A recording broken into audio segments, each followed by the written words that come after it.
Science and spirituality usually don't go together. I mean, have you ever heard of a spiritually minded scientist or a spiritual leader who is scientifically minded? It's kind of a thing that tends to, in our culture, be conflicted, and that doesn't really make sense to me. But it kind of is displayed in all sorts of different avenues in our culture. I know there's a movie that my children and I love to watch, and it's a Jack Black movie. And in the movie, Jack Black is a Mexican wrestler. He is a luchador, and his co-star is his fellow wrestler, but he's also a Catholic friar, and so he does this luchador thing on the side. And probably a lot of people who are watching this have heard of that movie, but there's this great line in that movie, and we're always quoting it at my house, all the lines, but especially this one where Jack Black goes up to his co-star Escalito, and he says, "Hey, I'm really worried about your salvation and stuff," right? And Escalito says, "Why are you always judging me just because I believe in science?"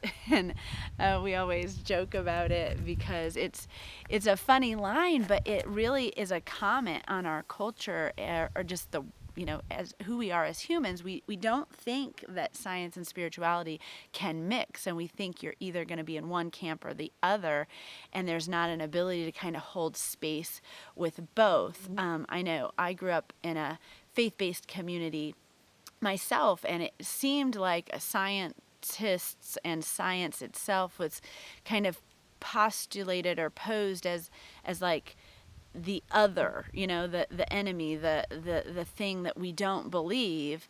And then as I became more educated, through high school and college and getting different degrees, there was a sense of, okay, there's something here with the science. But if you talk to somebody who's very scientifically minded, it's common for them not to believe in a spiritual higher power or something bigger than themselves. And so there's a sense of almost like minimizing or dumbing down the spirituality in terms of kind of understanding science as a religion or something. And so I find that very interesting. My name is Monica Maurer, and I am a licensed therapist, and I'm also the director of the Center for Transformation. And we exist to partner with therapists to enhance their personal and professional growth. And I think science and spirituality is a really big deal for us as therapists, and for me, because we understand that there's, brain science and psychology have a lot to do with human behavior. And then we also have this strong sense most of the time as therapists in terms of spirituality. And I view it kind of as a left brain thing. We've got this logic mind over here, and we want to kind of put things into tight rows and understand them logically.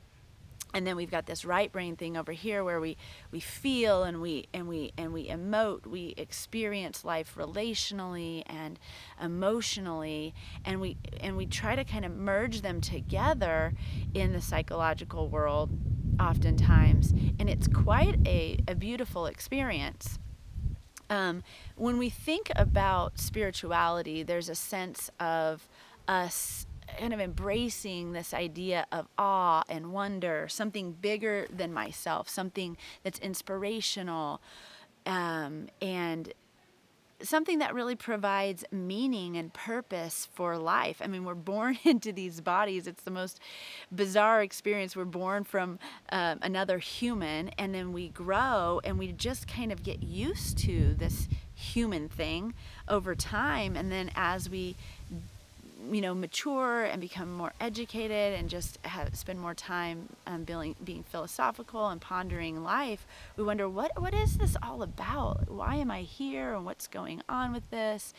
And I know for myself spiritually, around 8th grade was when I woke up into some type of spiritual experience. And before about 13, 14 years of age, I was just going along for the ride, not thinking much about it, just kind of, existing and doing what I just knew to do as someone born into the family and the community I was born into.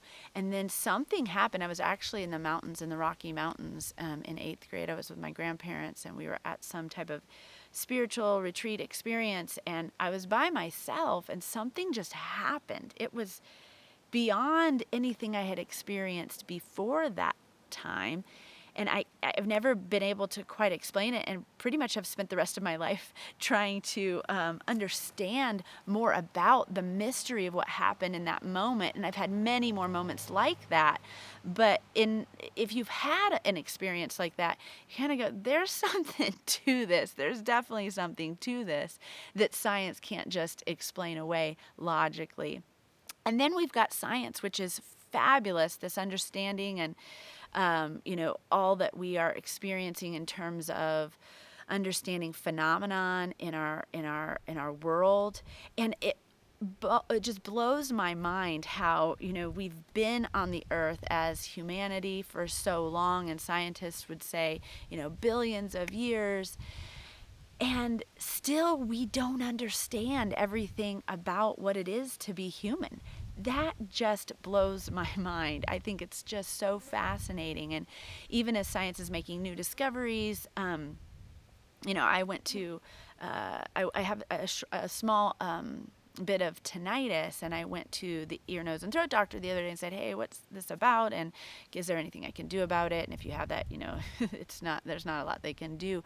But one of the doctors said, you know what, we've only been studying this in the last 20 years, and, wait another 10, 20 years and just imagine what might be possible. And I'm like, wow, here we are. We think we're so civilized and so, modern and forward thinking, yet we know so little about our human bodies and about the brain. And that kind of is the point of this episode, this idea that how does spirituality and science, how do they merge? It's just so fascinating to think about that concept, because I think so often we put ourselves in different camp as enemies and say, oh, I'm either a scientist or I'm spiritually minded, and I can't be both. But isn't life really about diversity and embracing two seemingly opposite things and pulling them together into one truth and one way of understanding the world? And isn't it true that we don't understand everything about who we are as humans, and we don't understand really, all the scientific knowledge? We'll exist on the earth for however many more years, and there'll be so much more to discover. And so isn't there always awe and wonder? And so I think when we think about the merging of science and spirituality, there's this concept that embracing spirituality does something to our scientific bodies.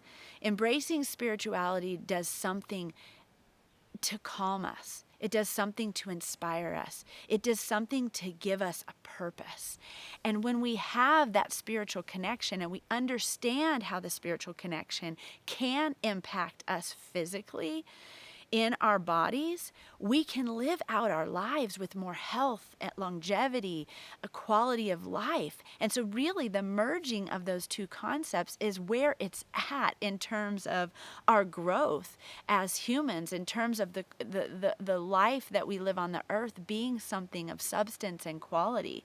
And so my view is, hey, these two things go together, and let's explore them more and more. Let's get into a place of understanding what it means to be spiritually and scientifically minded, a spiritual person with understanding of science and understanding of how it flows together, and holding both in balance, because life is really about balance, and learning what it means to walk those things out for ourselves and be able to offer those things to others. And so that brings me to this concept of the life model that I mentioned in that very first episode, my intro video or podcast. Just this idea that the life model merges those two things together, helps us understand who we are as humans scientifically, so that we can spiritually grow and be the best that we possibly can be while we're here on the earth.